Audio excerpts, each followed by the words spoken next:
Hello and welcome to Horseplayer Happy Hour. I'm your host, Peter Thomas Fornatal, back with you in the Brooklyn bunker once again, though not for long.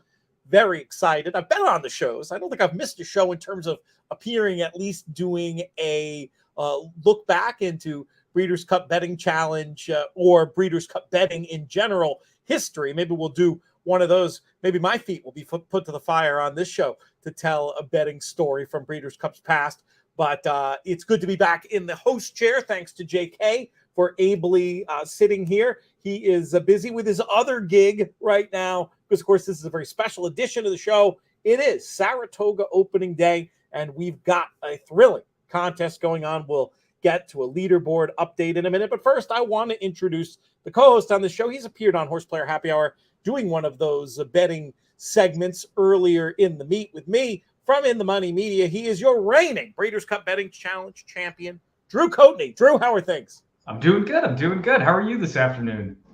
Things are good. I'm tired. I'm not going to lie. So I would have woken up at the equivalent of midnight Eastern time to start my journey today. Now, I did sleep on the plane, so it's not a total hard luck story.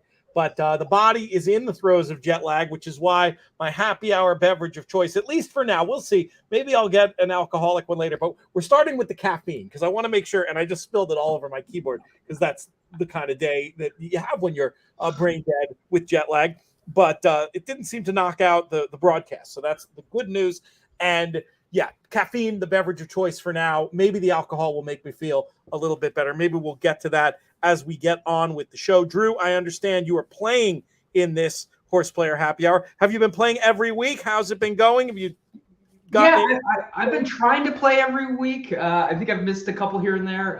Sitting 15th right now. Yarrow helped build that up. Top 17 are getting into the Saturday qualifier, $179 buy-in, with the 18th getting their breakage back, so getting their $20 back at the end of it. And it's been fun. And we missed you. I heard you were over there for so long because you were trying to establish citizen and apply for a Scottish passport over there. Because I hear they're pretty easy to come by. I hear.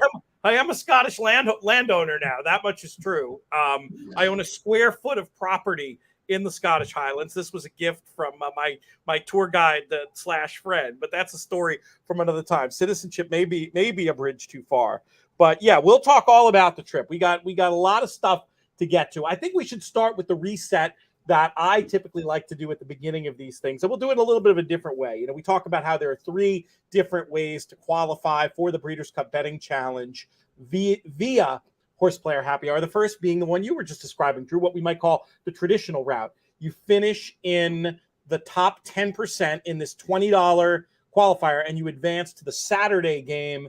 You basically win your $179 entry, and then top finishers from the Saturday event get a chance. I mean, obviously they win outright their $10,000 Breeders' Cup Betting Challenge seat. So that's one way to go about it. But then, of course, there's this element of the Horseplayer Happy Hour Tour where we have an overall champion. The best certain amount of scores throughout the year adds up to sort of a winner take all for a BC seat. But then maybe the most interesting wrinkle, the one that I really like because it gives you a chance to participate in the prize pool, even if you just play 1 week. The top 2 finishers every week qualify for our postseason.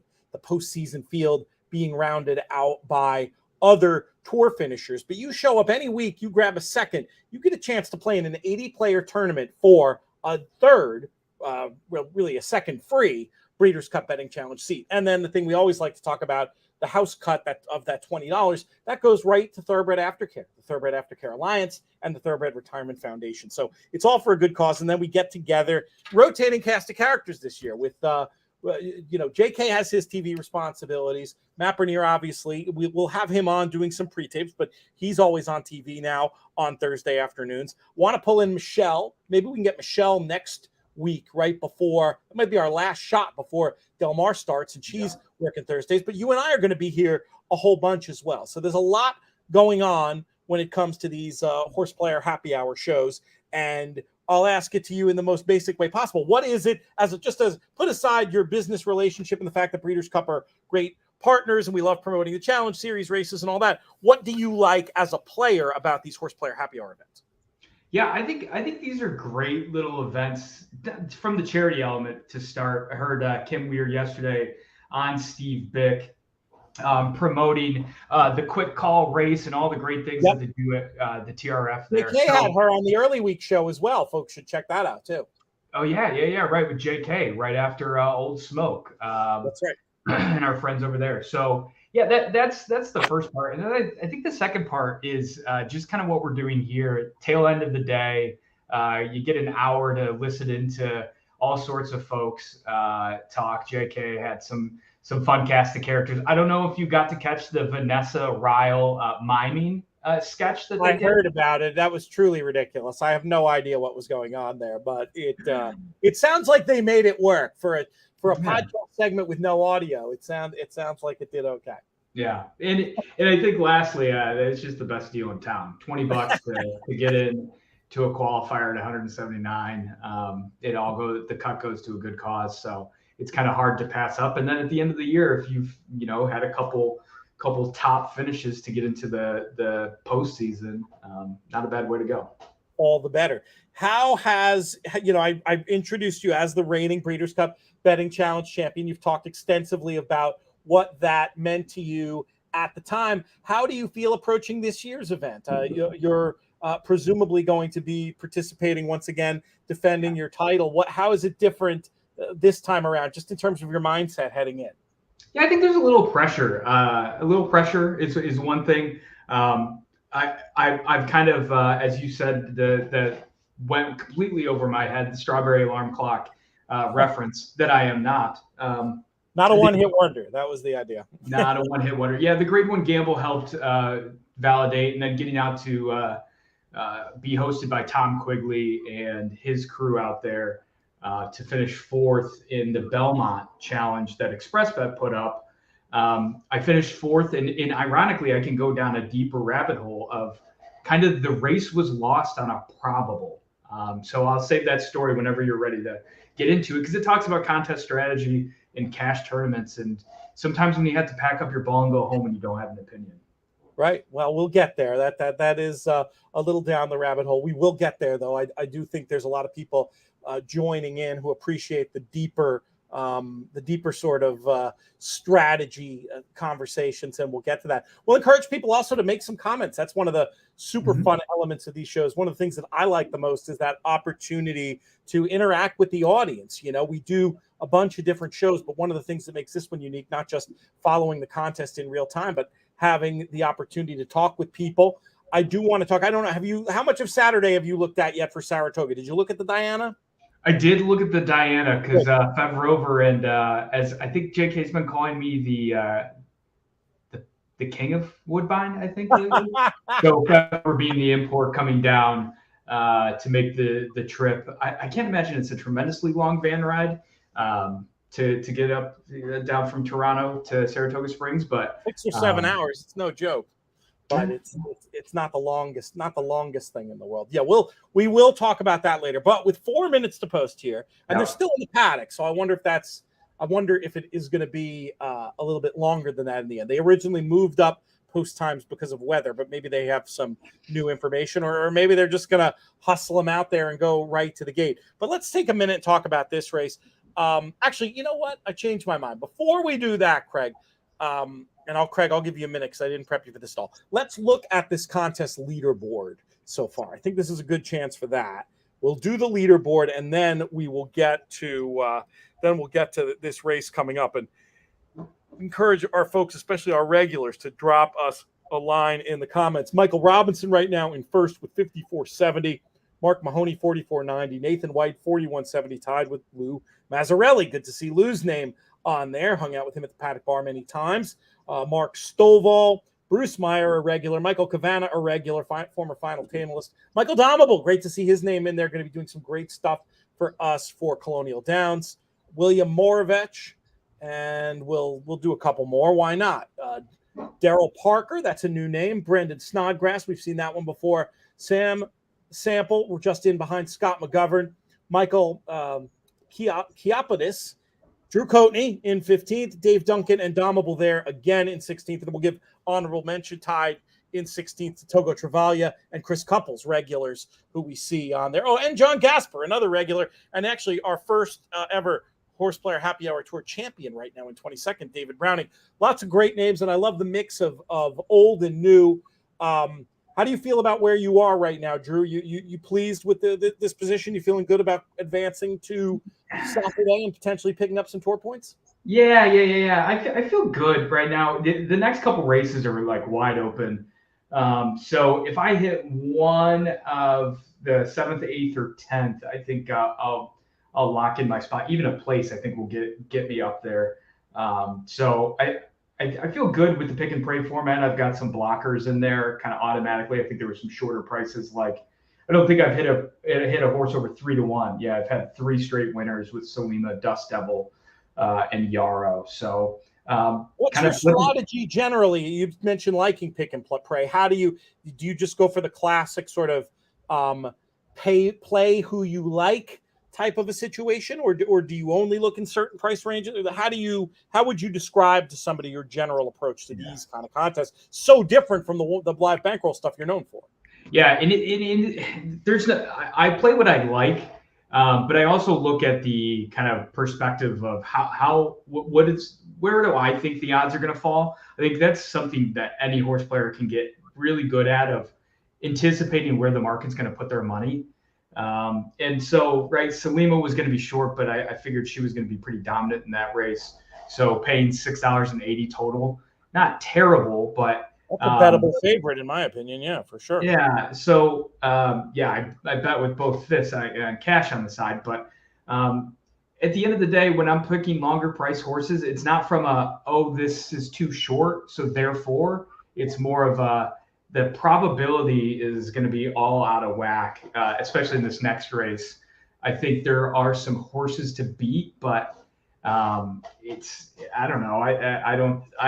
Taking 5-2 in this race seems like an insane proposition, cash or in terms of a $2 win place. To put words in your mouth, as has often been my job, it sounds to me like you're just looking for value wherever you find it, whether that's a very, very live favorite that's going to play $7, or knowing that the favorites are maybe ones to swerve and just looking for that horse that, you maybe think should be 6 or 8 to 1 that ends up being 19 to 1, like this horse in this spot who you took, the 8 runner. What did you like about the 8 here? Yeah, it started with I didn't like a lot of anything else. A lot of the other horses in here, like the number 5, Saforadada, if I'm saying that right, came back off of a break and ran an allowance at Belmont, and you just kind of ran around there in a good way, pressed the pace, and just couldn't get the job done. Looks to have a wide trip. I haven't gone back and watched the full replay, but is going to have to be able to boogie earlier. It doesn't seem to like to pass horses a ton. So it's kind of an anti-opinion of some of these favorites in the 8. Showed some good speed and started to do something a little different and gets a first time for Dutrow, and Manny Franco stays aboard. So, I mean, just kind of a speed play. If they can get loose going 7, and if this horse can survive a full 8 furlongs, there's no reason that this 3-year-old could step forward. So I'm looking at age as well in terms of how much progression we can expect. Now, maybe the light bulb went off on this horse, and I'm willing to take a shot in a $2 win place at 20 to 1. That I feel like if this horse gets even second, I walk away with my $179 entry on Saturday. Yeah, it'll certainly help. You might get close to a place cap. The pace angle is interesting here. I mean, time form is obviously not weighting the last race very much, because time form has Mersal actually projected to be last, but that's based on the pedestrian pace figures from before the last race. That June 4th run, attacking that fast pace and going on with it would certainly, you'd think, be among the leaders here. That's an interesting reckoning, and a good case with Franco riding through the claim in a race that just looks probably a little bit more open than the betting on Sa Foradada suggests that it should be. What about a runner like Into Happiness in this spot? This is another first off the claim, this time for Mark Hennig. This was a horse I sort of liked the position I thought she was going to be in, assuming and this is embarrassing to say because I've been running around so much. I don't know if do you have an opinion on how the rail's been so far at Saratoga? I mean, that can sometimes early in the meet, it seems like being down there isn't the best, and Into Happiness has to navigate that going 7. But I thought it was a little bit interesting at 7-1.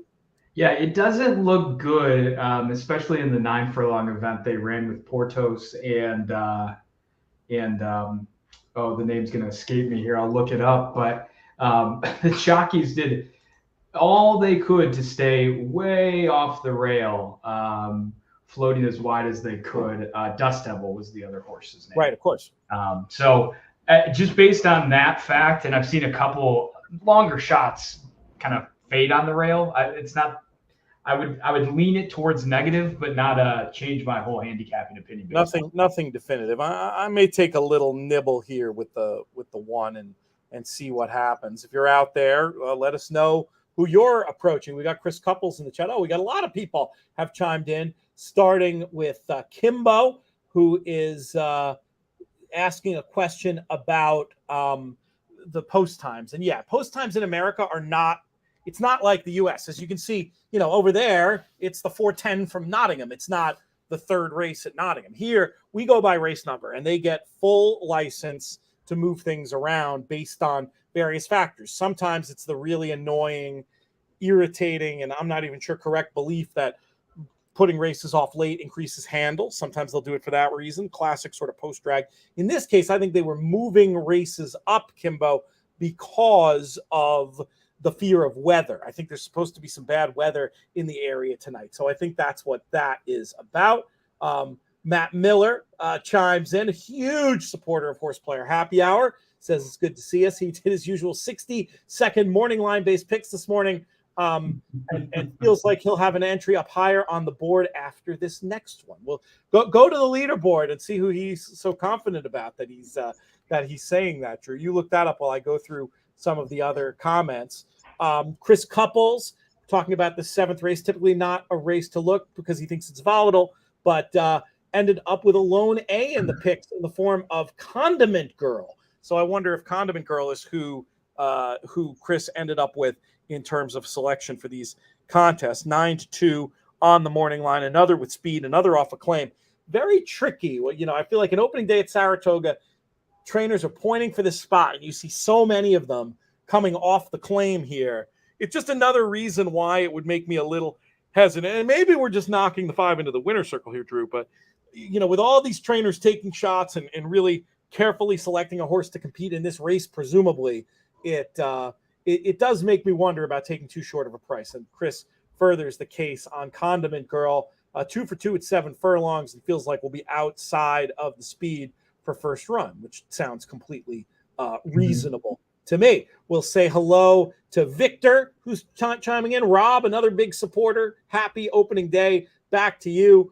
Matt Miller also talks about the 9 Condiment Girl at 9-2. Who, I think that's certainly prefer to the two favorites. I think at the prices based on the cases we've heard and just that idea of a horse. 28 days ago when this book was out, potentially being claimed for this spot. We'll see how Condiment Girl and all the rest of them get on here as it's now post time for this 7th race here at Saratoga. You going to do any cash betting here, Drew, or is this all about just riding the contest pick for you? No, I'm looking at doing a little bit of a double here. The more I look at this race, I think there could be a smidge of pace, and this could set up pretty well for Safordata.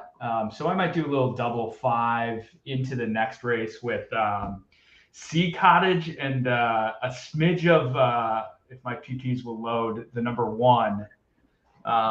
Thundering Dan, I think is the horse's name. I think it's just Thunder. I think it's Thunder Ian. Thunder Ian. And who was the other one that was in here that was fun?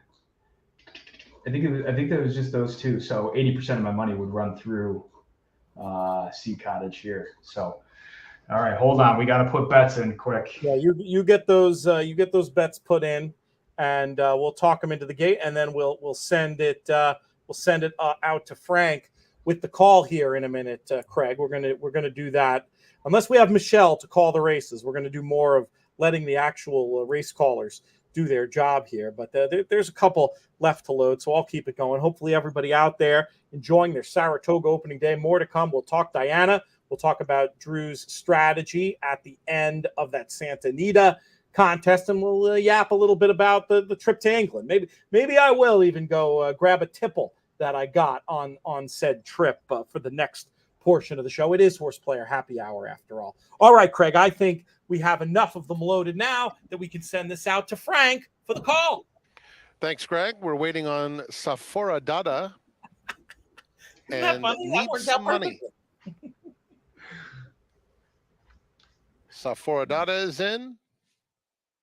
Needs some money to the outside. Takes up her spot. They're in the gate.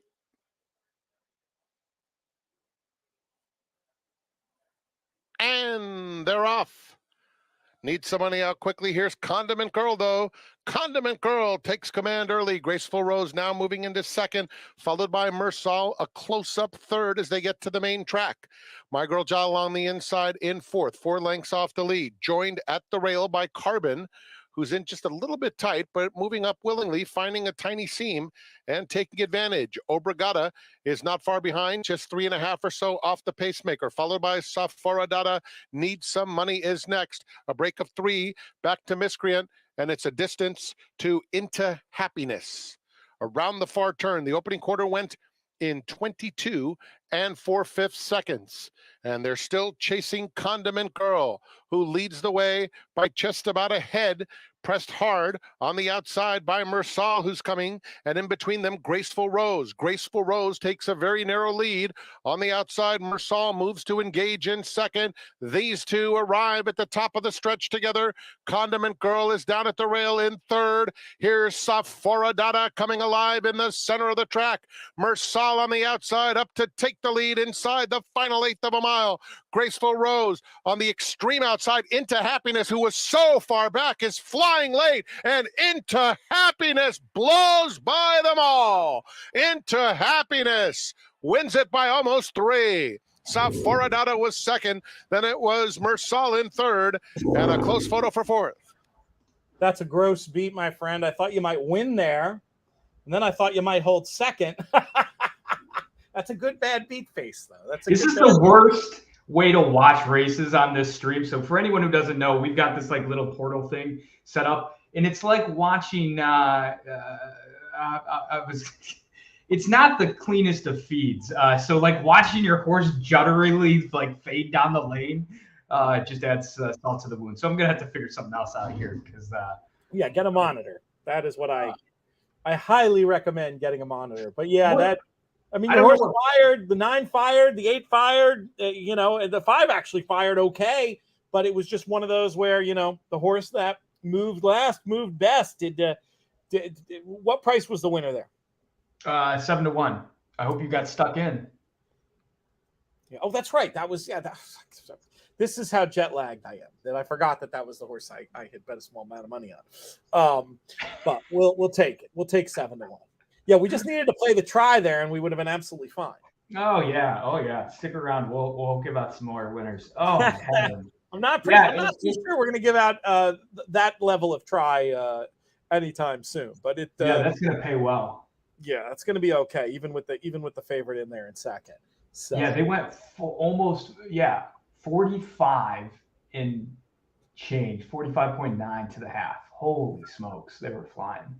Yeah, it was an exciting finish, even though it wasn't the one that you were looking for. I kind of forgot and was just rooting for you at that giant price up top. But no points for third in these Horseplayer Happy Hour contests, unfortunately. Perfectly timed ride from John Velasquez, and Mark Henning, who's an extremely nice dude, gets a winner on opening day Saratoga. Very meaningful winner there for him as they're trying to beat the heat up there at the spot.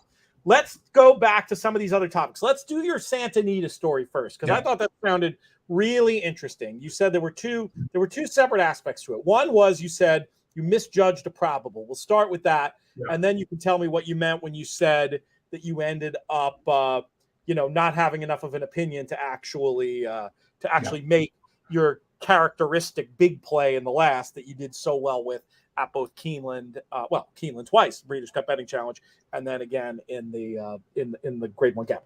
Yeah. And so I plot my days, and I know Matt's watching as well. He helped coach me to get to this type of strategy. But I plot my days well in advance before I even sit down on the day of the contest. So all the handicapping's done. All of the even like plays are done. There's some ifs then statements. If this happens, then that has to happen. And my goal was to get to $3,500 to bet the Cody Wish into Up to the Mark. And my assumption was that probable was going to pay 5.5x.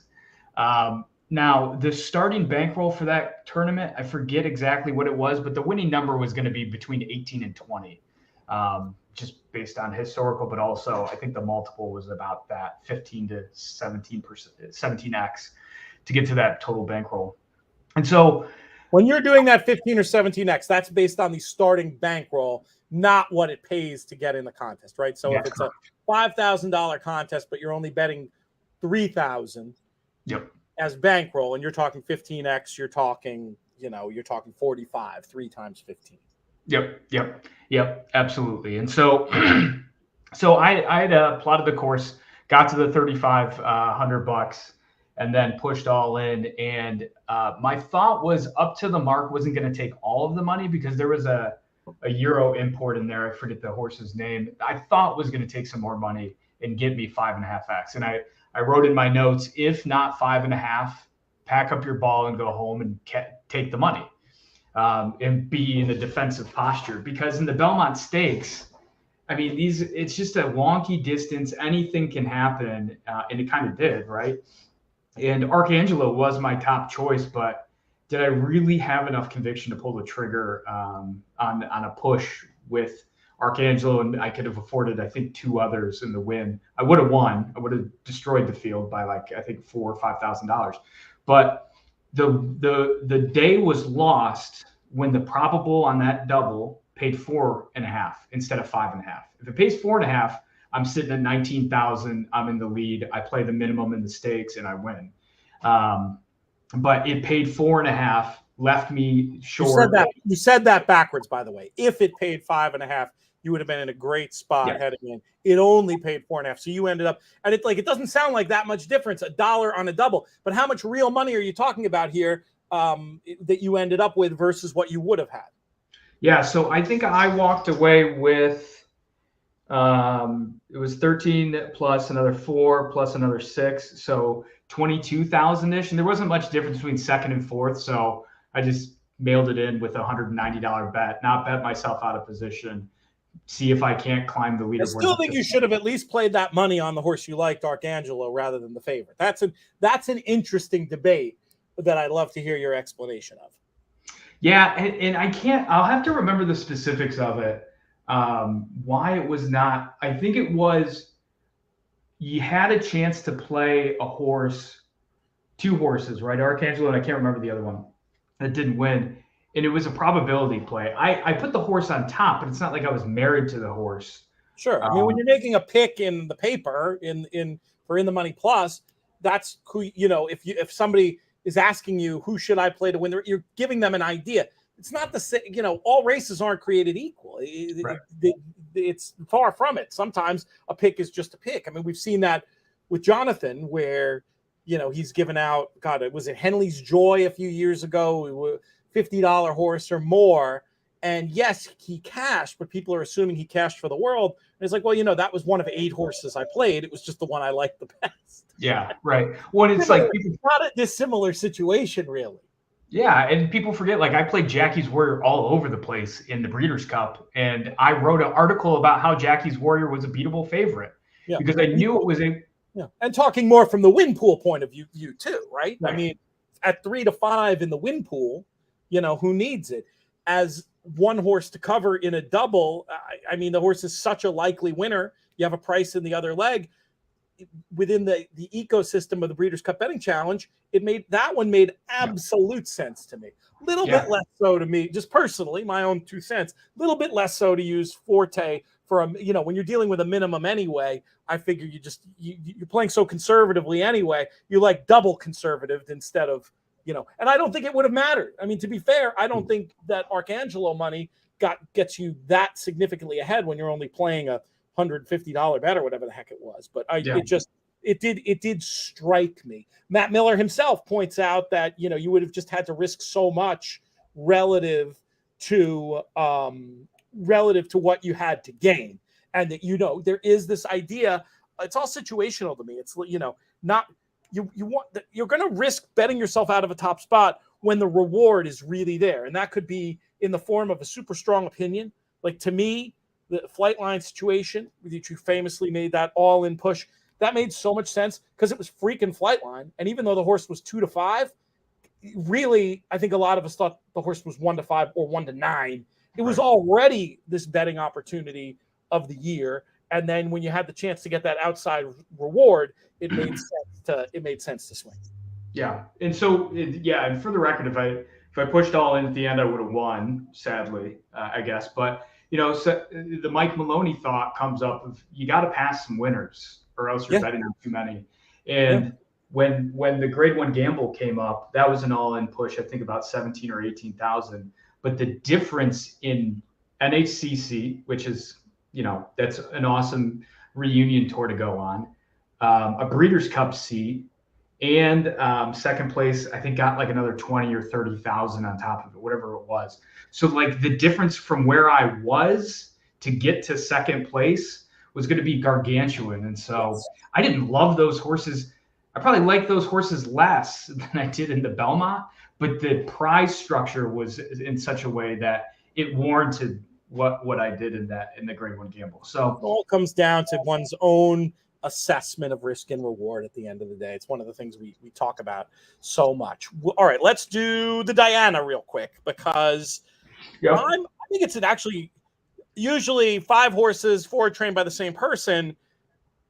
Not a race I'm in a hurry to spend a whole lot of time talking about, but this is actually a pretty interesting race. There's a few things going on here. And for me, the biggest question of the race is, what is the course condition going to be? There is rain in the forecast. In Italian, all of her graded form is on firm.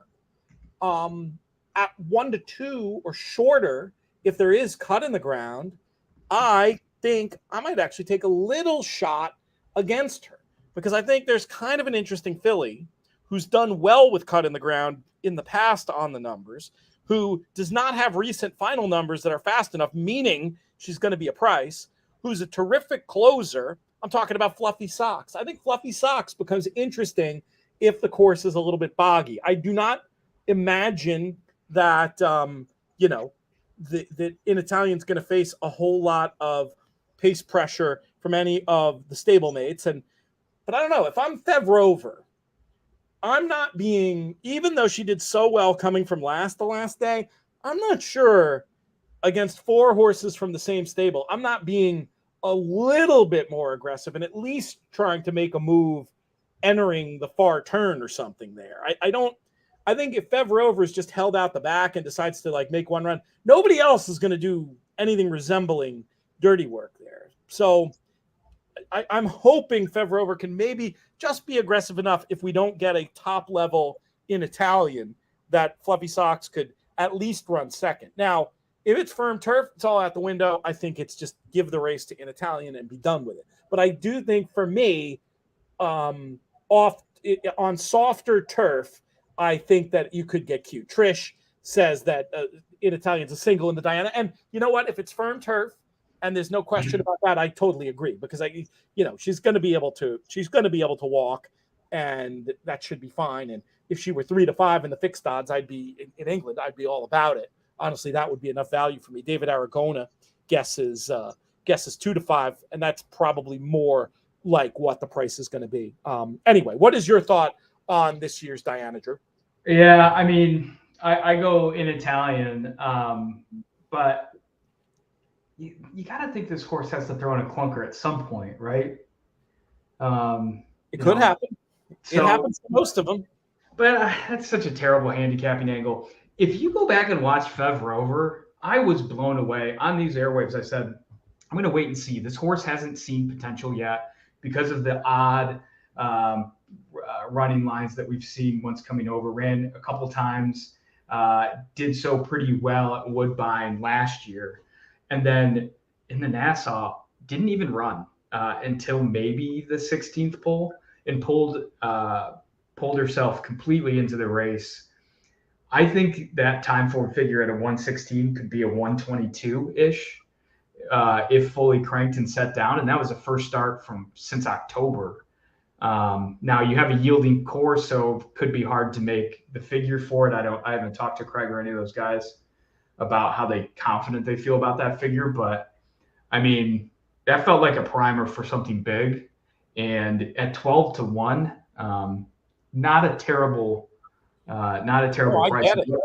What looks like the upside horse in this group. Yeah, I get it. I mean, I worry about race shape. I guess that's what I worry about. I worry about race shape. I worry about just strategically having to move too early, maybe to try to keep the favorite honest at some point. And then I do think Fluffy Socks is a legit closer to come get her, but I really don't mind Fevrover for second. And I think that's the 12-1 is a good price. It's interesting. Back in 14 days, it seems doubtful to me that this was the original plan. I think it was probably more that race was so good.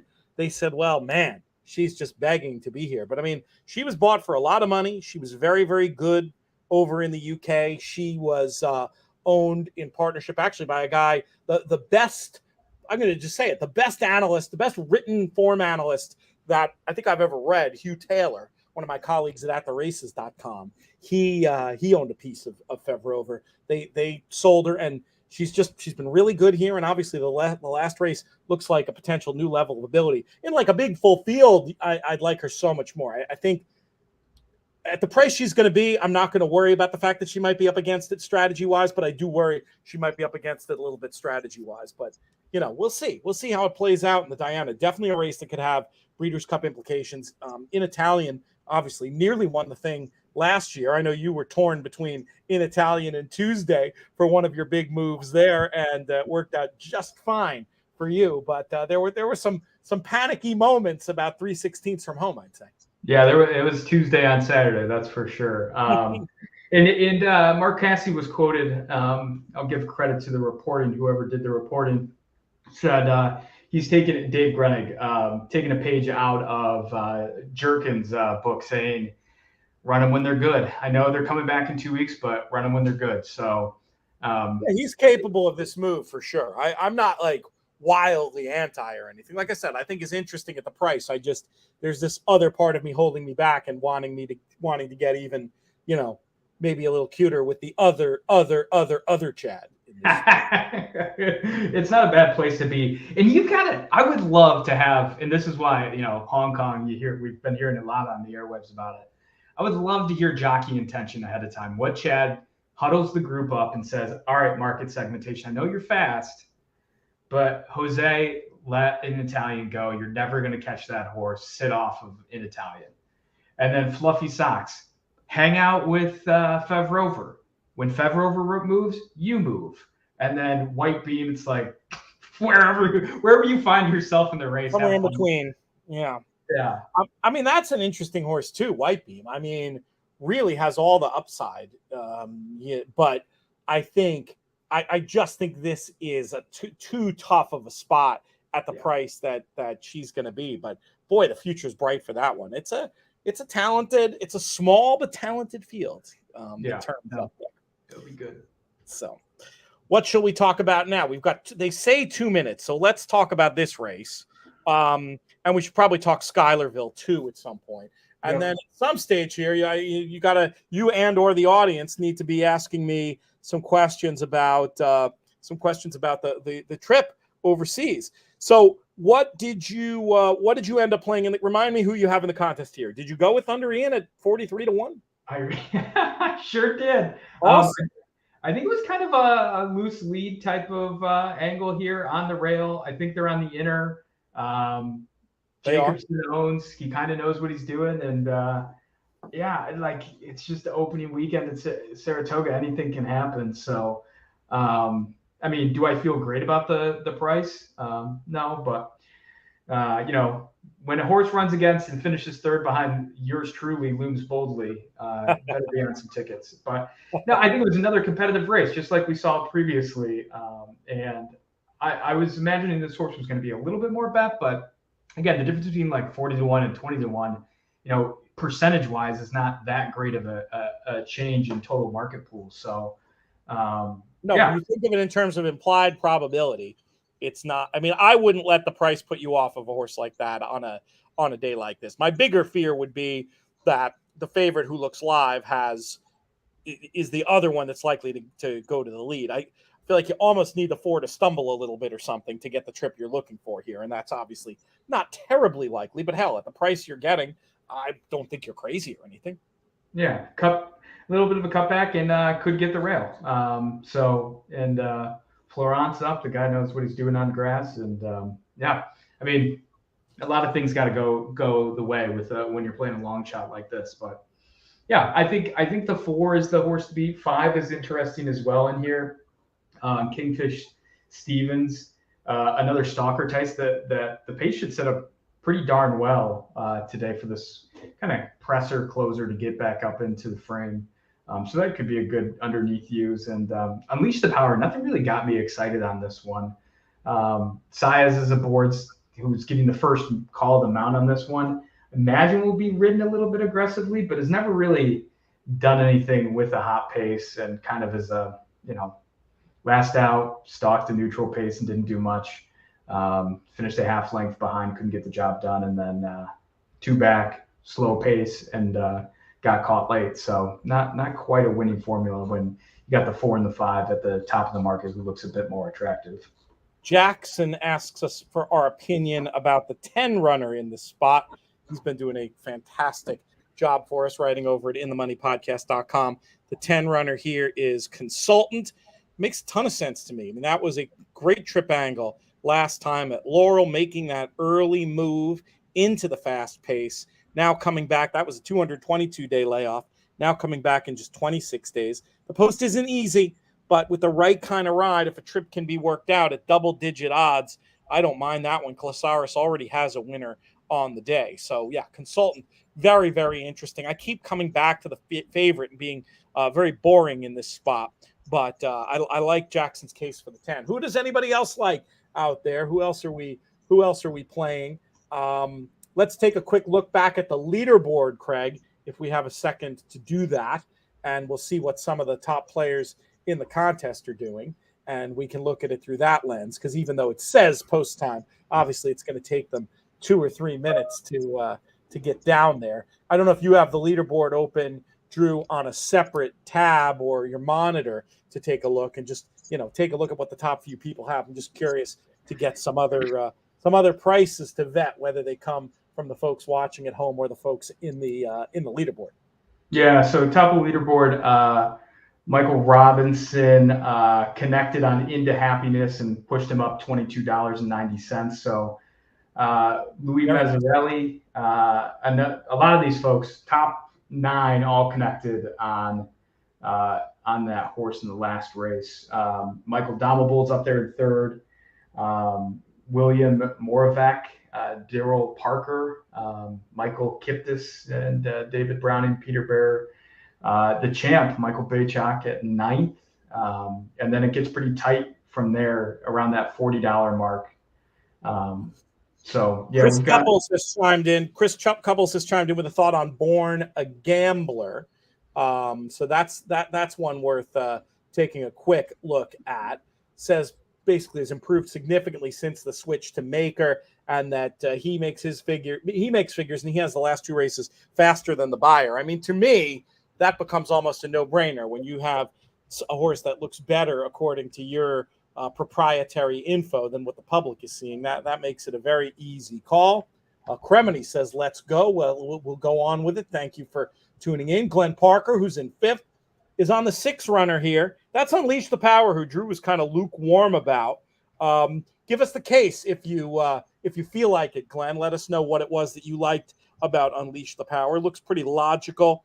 Horse that has some tactical speed and some competitive numbers. I mean, doesn't look like amazing value to me at 7-2, but certainly feels like one that should be considered.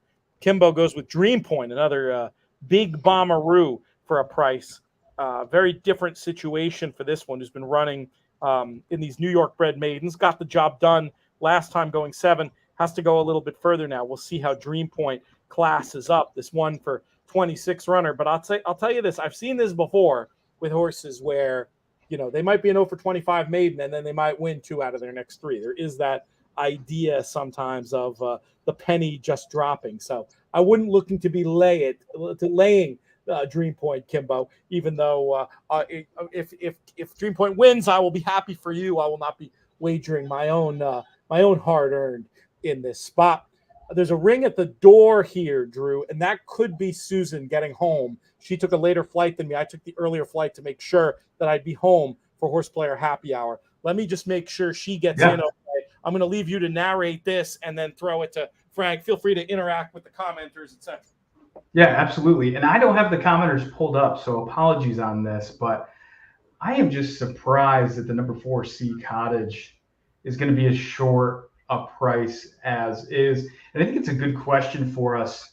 If we were playing in the cash contest, would this be a horse that you would look to use at the morning line 7-2 and then drops down to 9-5? I think there could be some false narrative that, there's so much confidence built in here, but this is a wide open bunch here.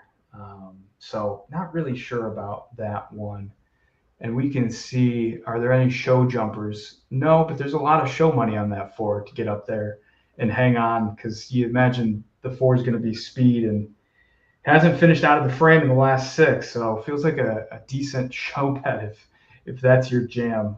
Not something we always recommend. We recommend reverse try keen. So put the number 4 My Sea Cottage in 3rd place, followed by 1st and 2nd, whoever you like to slot in there.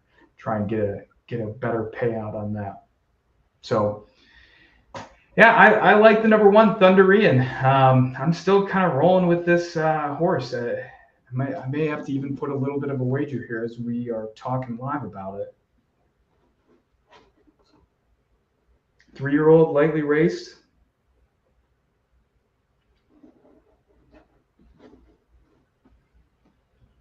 Yeah, let me see if I can't pull up some comments by the folks on our other monitor here.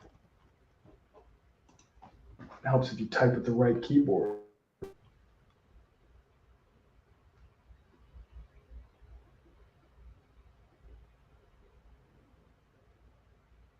Please hold while we wager.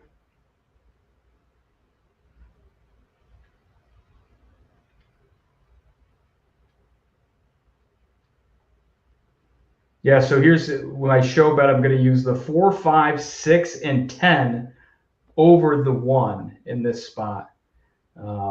Base bet of $1 is $12. So kind of the theory here is put a little bit of money on the win side. $10 gets you $390 back, $400 back, and then a little bit of a reverse try key underneath, and then a little exacta action in there as well to make sure we get it. And late scratch at the number 7 Dream Point. I think we were just talking about that horse, but late scratch, big price, so shouldn't impact the overall tote too much. It shouldn't be bad. And Glenn mentions his angle on that runner we were talking about before. Unleash the Power is in David Aragona. He trusts. That makes sense. David is one of the best and does a fantastic job, especially with those value plays. I'm not sure if this was just a pick in the paper for David or one of his value plays for the day. I think it was the very first race of the meet he got off on a winning note with that Quasaris runner we were talking about before. That was the family, so it was good. It was a good thing that I went up and let them in. I never would have heard the end of that, Drew. Yeah. Well, and Pete, you're gonna have to let me know when you can. So for the listeners at home, you and I typically talk at least 2 or 3 times a week, if not more. Text all the time. You and I haven't talked. This is the first time we've chatted in like a month. I feel like we're on a long distance relationship and we've been reunited. Yes. Well, we'll get into post this race. I feel like we've covered most of what we need to. Normally, we would talk about Breeders' Cup, betting challenge, winning your in races. There aren't any this weekend. We have a week off of that. They'll be coming back fast and furious with the Haskell next week, which, by the way, deal isn't quite Loading done into yet. the gate. going to have some special coverage for, as Frank is getting ready to call this race. So we'll come back and we'll do some catching up. Feel free to hit me with your England questions after we see who takes out the 8th on opening day at Saratoga.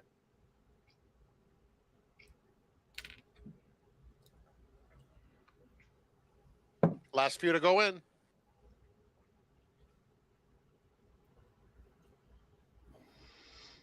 Before we cut over, we are live Here to is Kingfish Stevens put a loading reverse in. try key in for a show bet on the 1.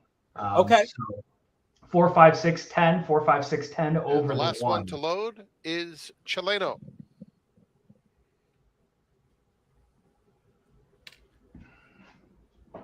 They're in the game. They're going. And they're off. My Sea Cottage is sprinting right to the front. Unleash the Power has good speed too, and Kingfish Stevens in the top flight as well. They're followed by Born a Gambler along the rail in 4th, 4 lengths off an honest early tempo. Chileno in the yellow colors is on the outside of Frontman, who hugs the rail 7 lengths off the lead. It's 2 more back to Foliage, followed then by American Grant, who's toward the back of the field. Double digits behind the front runner. Consultant is next. The 2 trailers, Thunderian at the back of the field. My Sea Cottage goes through the opening quarter in 24 seconds flat, establishes a clear-cut advantage, racing in hand under Irad Ortiz Jr. Unleash the Power is in second. Kingfish Stevens eager along the rail as they come to the half-mile pole. Born a Gambler is still racing in 4th with 3 lengths to make up. Frontman is next. Another length and a half back to Chileno, who is followed by Foliage, inside Consultant, American Grant, followed at the rail by Thunderian as they round the far turn. My Sea Cottage, Unleash the Power, trying to challenge the half, went in 48 3/5 seconds. Born a Gambler swings to the 3 path at the top of the stretch, and in behind them comes Kingfish Stevens. 1 more furlong for My Sea Cottage. Unleash the Power, chasing with determination, but still 2 lengths behind. In the center of the course, Frontman is rallying belatedly. It's My Sea Cottage taking them coast to coast. Unleash the Power, second best. Kingfish Stevens was 3rd. Then it was a photo between Frontman and Born a Gambler. Favorite getting the job done rather easily in the end there. Something, a little something in hand anyway. The kind of race that if you were up there, you feel good about the result. Chalk, chalk, you might say, unless you were trying to jockey for position with one of those 2. If you're coming from further back, odds are that result not going to help you very much. Though sometimes in a pick and pray, it can. You can do sort of a little bit of a 2-step with a chalky win or chalky place in a race later on. You know, the other thing we should talk about quickly here, Drew, is the Schuylerville, the traditional opening day stake race that we've got coming up next on the program. Who did you play in the contest for this one? Yeah, nothing creative. I think Wine on Tap, is that the horse's name? The 7. Yep, Wine on Tap, the 7th. Morning line favorite in this spot. That's interesting. So you were thinking, especially with some of the prices you played up to this point, that that you could get away with that. In real life, how's it looking for you after this somewhat chalky result? You're on the outside looking in, I imagine. So this might be actually the perfect kind of horse to put you up in that top 10% again. Yeah, I just need to get probably $15 more. So I'm going to need to connect on these last 2. But, you know, in a pick and pray format, it doesn't matter if it's at the beginning or the end. No one else can block you. So I don't worry about the sequence of it. It's just how the hand is played. So, yeah, it's going to be close. It depends on what Wine on Tap goes off. If we see 5-2, I mean, what's that going to be? 7, 10, 11. But I think we're going to see even money with all the buzz I'm hearing on that horse. What is your play in the last? Will you be drawing live or not necessarily? Well, considering I picked the worst horse in that race by results standpoint in the 8th, the 10th, I am also going with the 1 Power and Glory. Okay, so you're going to be drawing live no matter what. That's a 20-1 shot on the morning line that looks like will be all of that. What did you like about that one? I just don't think there was a lot I liked elsewhere. So Yeah, I thought ran respectively on the back in Saratoga at the maiden race. It kind of tended some hot fractions a little bit, but I don't kind of stepping in the right direction. Again, this isn't one I'm going to the bank to bet. I'm probably not even going to bet on the side, but give me a hope and a prayer to get this one home. But obviously, the 7 is very live in here. The 4, you'd have to go back and do some replay work and see if what that squeeze at the start means, what that start had for this horse. That could be a good little value bet. The 2 kind of seems to have flattened out a little bit. Good note in the comments here from Chris to maybe make a note about Dream Point was a vet scratch on 624. Now again today, definitely one to eye with suspicion potentially on the return to the races. We just got a couple of minutes left, Drew. Let me know how you want to do this. If you have a question or two about the trip, we can do it that way, or I can just mention a couple of high points. Yeah. So you spent a month over there. To me, it felt like a year. It's good to have you back. We were taking bets of how many scotches, or maybe it was kegs of scotches, you went through while you were over there. What any notable? God. You know us. We're going to talk food and wine and beverage. What was your most wow, that drink? I'm hoping it's a scotch of some sort. Yeah, there were some amazing malts. There was a very old. There were a couple of just crazy ones. There was a 40-year-old Aberfeldy that was just crazy. I have to go back to my notes. There was some really old Ben Riach that was absolutely wonderful. I drank like a 50-year-old Glenfarclas that was crazy. Now, some of these, older isn't necessarily better, of course, but it stands out when there's you're drinking something that's, older than you, so those drams get extra credit for sure. But some of those old ones were some of my favorites. I loved touring the distillery where basically the distillery in Speyside that's known as the home of Chivas Regal, because my grandfather, who's also one of the guys who got me involved in racing, he was a brand manager for Chivas Regal for years. So going to Strathisla, where I have a feeling he probably visited back in the day, was just there was some real magic at the various distilleries, and I loved Glenfarclas. But I mean, really, I had an amazing. The ones that I did the deep dives in, I had great times at all of them. Yeah. And I heard Perrin joined you as well. Did she have any highlights of this trip? Oh my God, we had so many fun ones. The last 2 days were great. Susan was working, so Perrin and I basically did a little bit of an eating and theater tour of London. I almost said Brooklyn in my brain dead head. But yeah, 2 days ago we went to Borough Market for lunch. She loves pastrami and corned beef. The English equivalent they call salt beef. It's basically just corned beef, but pretty popular over there. And there was a stand that had salt beef. So we got salt beef sandwiches, sat in an amazing pub right there called The Rake that had, just incredible, really great showing cask beer. Sat there in the sun. I had a pint. She had her lemonade. We ate our sandwiches. And then we walked over to the Globe Theater and saw a terrific production of Midsummer Night's Dream. Even at 10, with the Elizabethan, the Shakespearean stuff, sometimes I struggle with the language. She's 10 and she's loving it. I read her the little synopsis beforehand, and it's a very physical acting. It makes it easier to follow what's going on. That was great. Real trip highlight too was earlier in the trip going with Susan as well. And we got our picture. We did the whole tour of the Globe and got our pictures taken there. That was wonderful. And then yesterday we went down to this really cool restaurant in Brixton that was in a 19th century laundry. Okay. So it's this really cool old stone utilitarian business, but reinvented as this very hip, modern, farm forward restaurant.